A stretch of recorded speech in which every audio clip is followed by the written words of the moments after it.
Rêvent des quartiers populaires, les jeunes rêvent d'en sortir, et les plus vieux qui ont ici leurs racines ne se retrouvent plus dans ces quartiers qui se transforment. Nous voulons marier, tiens, on s'est mariés en 59. Voilà. Ça,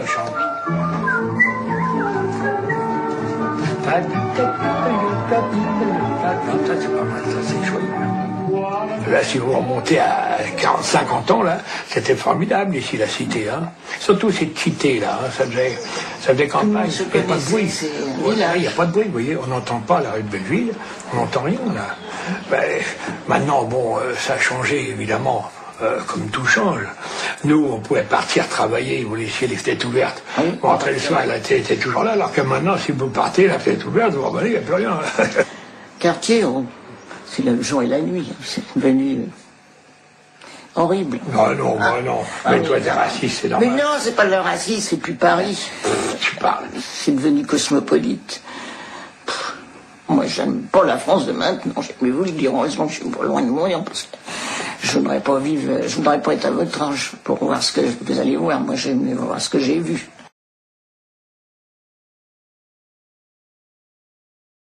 Deuxième, troisième génération, Français issus de, immigrés, enfants et petits-enfants venus des anciennes colonies françaises ou des dom-toms, tous aujourd'hui se réclament d'une histoire et d'une mémoire.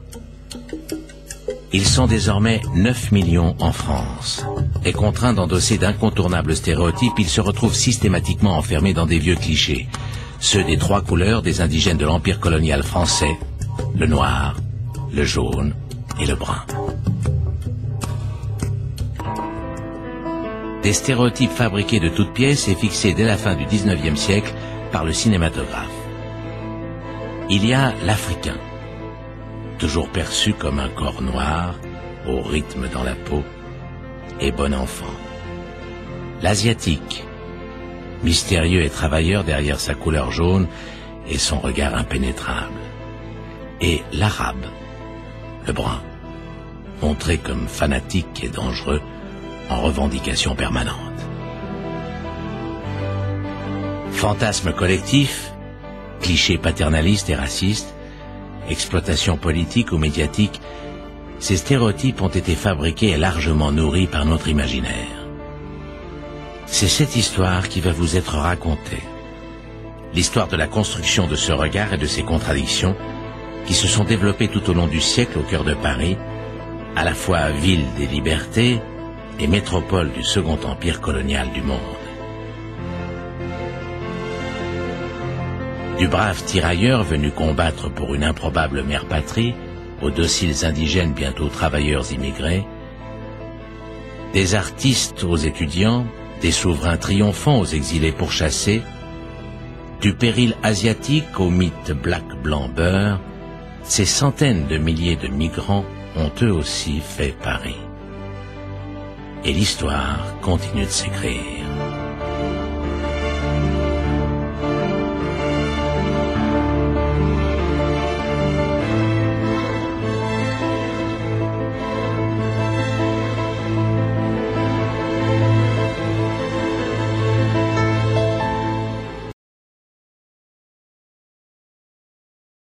L'empire colonial rêvé semble bien loin.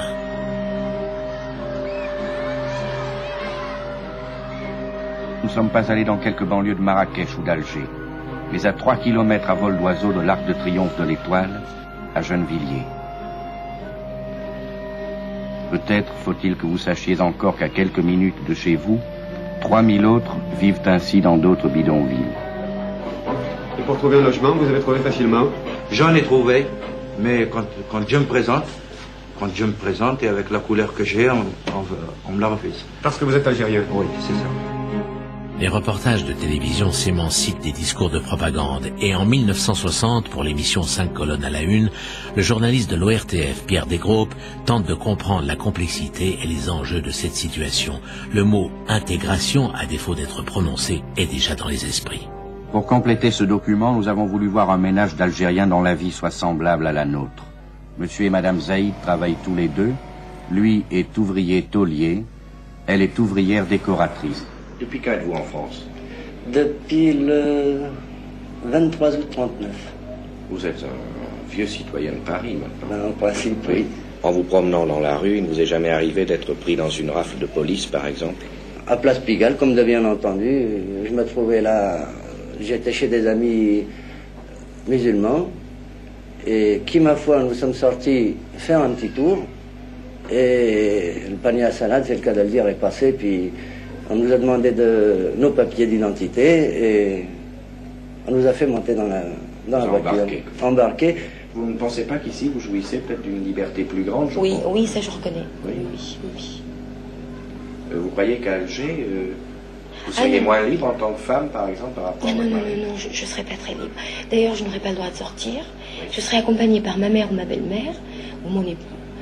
Et il faudra que je suis les coutumes de là-bas. Je ne sors pas. Les femmes se réunissent ensemble, et je n'ai pas le droit de voir des hommes. Et qu'est-ce que vous préférez, le système d'Alger ou le système de Paris? Non, je reconnais que je préfère ici.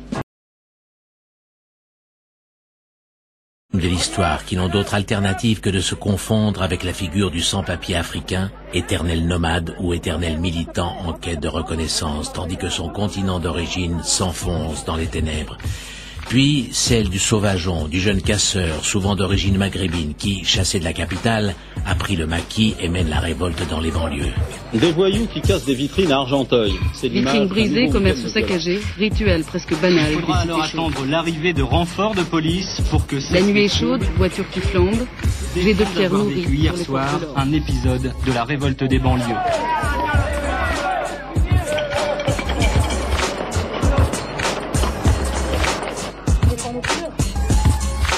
En endossant le rôle du rebelle urbain de la culture rap, ces jeunes croient trouver une identité qui en réalité les ramène à des caricatures qui confortent le public et les médias dans leurs pires préjugés.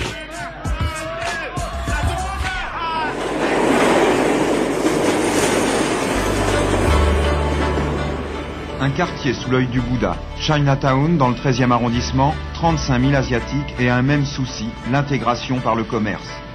Tous cherchent fortune dans le triangle d'or. Enfin, l'image du travailleur asiatique énigmatique et agité, sournoisement tapi dans son Chinatown sans réelle envie de s'intégrer, mais restant toujours aux aguets, prêt à s'emparer d'un quartier, d'un commerce, d'une bonne affaire. Belleville, une nouvelle terre d'accueil pour les Asiatiques. Tous les magasins tombent un par un aux mains des Chinois. L'argent jaune s'impose, le canard laqué remplace le couscous. À tous ces clichés dévalorisants relayés par une presse peu exigeante, une ambiguïté s'ajoute. Celle d'une république qui, lors des grands rassemblements, allégorise son union avec les trois couleurs de son ancien empire colonial. Comme si cette mise en scène démagogique pouvait ou devait vite faire oublier le sort réservé à ces hommes tout au long du siècle. Le défilé du bicentenaire, le 14 juillet 1989 sur les Champs-Élysées, à l'endroit même où défilèrent jadis des milliers de combattants de l'Empire, en offre une image saisissante.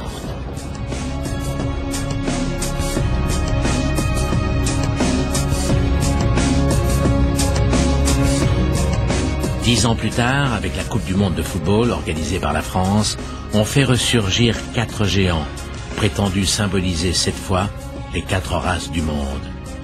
Un symbole caricatural pour illustrer devant des millions de spectateurs une nouvelle illusion. Celle d'un Paris et d'une France black, blanc, beurre, en liesse sur les Champs-Élysées.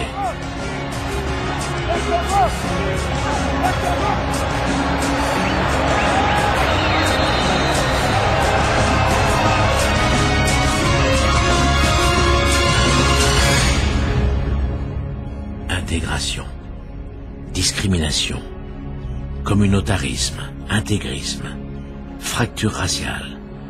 Autant de mots, de termes qui suscitent aujourd'hui un violent débat et qui sont venus remplacer petit à petit tout au long du siècle ces mots d'indigènes, d'indésirables, d'enfants des colonies et autres bons sauvages. En un siècle, à travers une ville, une capitale, Paris, c'est ainsi joué notre rapport à l'autre, notre vision de cet autre et de nous-mêmes.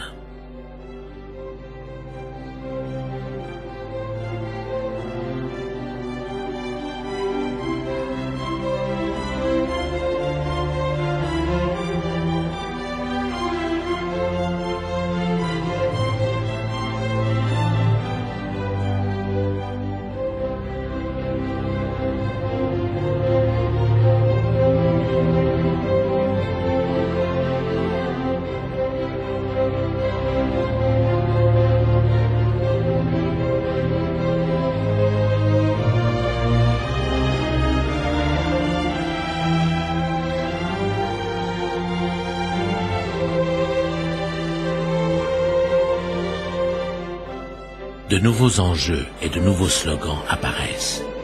Et derrière eux, de nouveaux stéréotypes guettent, continuant d'écrire une histoire, la leur, la nôtre.